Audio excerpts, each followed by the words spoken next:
Agora vamos estudar limites no infinito. Como assim? A gente quer saber o que acontece com a função à medida que x cresce ou decresce, depende da função, indefinidamente. Bom, vamos dar um exemplo então, né? Analisar o que ocorre com a função f de x igual a 1 sobre x à medida que x cresce indefinidamente. Bom, lembrando que o gráfico da função é esse aqui, ou seja, ele possui uma assíntota ali em y igual a 0 e x igual a 0. Então, quando x cresce indefinidamente, ou seja, a gente não está indo mais para um número. A gente, na verdade, agora está indo para x tendendo ao mais infinito. Porque x tendendo ao mais infinito significa que a função que x está crescendo indefinidamente. Então, x tendendo ao infinito do limite da função 1 sobre x. Ou seja, olhando pelo gráfico, eu quero saber o que acontece à medida que o meu x vai para o mais infinito, à medida que a minha função está crescendo.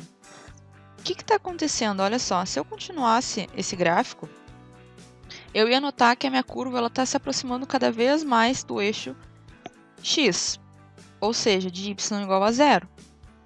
Então, eu posso dizer que o limite da minha função quando x vai para o mais infinito é 0. Ou seja, não significa que ela alcança o valor x igual a 0, até porque isso é impossível, né? Já que se eu colocar ali 1 sobre mais infinito, o que está acontecendo, né? O mais infinito é um conceito, o meu x está crescendo, então eu estou dividindo um número muito pequeno por algo muito grande, por uma quantidade muito grande, que é o mais infinito. Então, quanto que sobra para cada uma das partes? 0. Agora vamos calcular o limite de x tendendo ao menos infinito. Então, olha só. Limite x tendendo a menos infinito da minha função é só eu olhar quando x está indo para o outro lado, ou seja, para o menos infinito.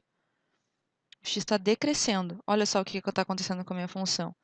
À medida que eu pego um valor de x mais negativo, eu estou vendo que a minha função está decrescendo.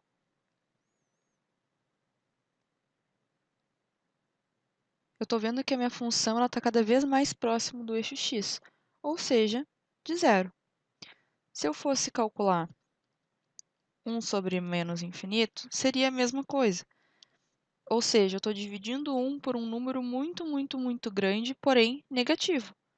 Bom, se eu estou dividindo 1 por um número muito grande, sobra pouquíssima coisa, ou seja, 0. Então, toda vez que a gente fizer uma divisão de qualquer número dividido por mais ou menos infinito, esse meu limite vai dar 0, porque eu vou estar dividindo um número muito pequeno comparado a uma infinidade. Bom, e sobre as propriedades, o que a gente tem a dizer? Elas são as mesmas quando o meu x está tendendo a A, ou seja, x está tendendo a A e x tendendo a mais ou menos infinito, eu uso as mesmas propriedades. Vamos ver o exemplo do limite quando x está tendendo a mais infinito de 3 sobre x. Então, isso aqui vai ser... Eu posso usar as propriedades do limite, que eu poderia tirar esse 3 daqui, que é uma constante, e colocar num limite separado. Então, limite quando x tende a mais infinito de 3, vezes o limite de quando x tende a mais infinito de 1 sobre x, que é o que sobrou, né? Lembrando que 3 sobre x eu posso separar como sendo 3 vezes 1 sobre x, então eu posso separar na multiplicação desses limites. Bom, limite de constante, como a gente já viu nas aulas passadas, é a própria constante. Então, isso aqui tende a 3. Limite de 1 sobre x, a gente já viu no exemplo anterior, que é 0. Então, o nosso limite final vai dar o quê? Vai ser 3 vezes 0, que é o outro limite, que é igual a 0 também.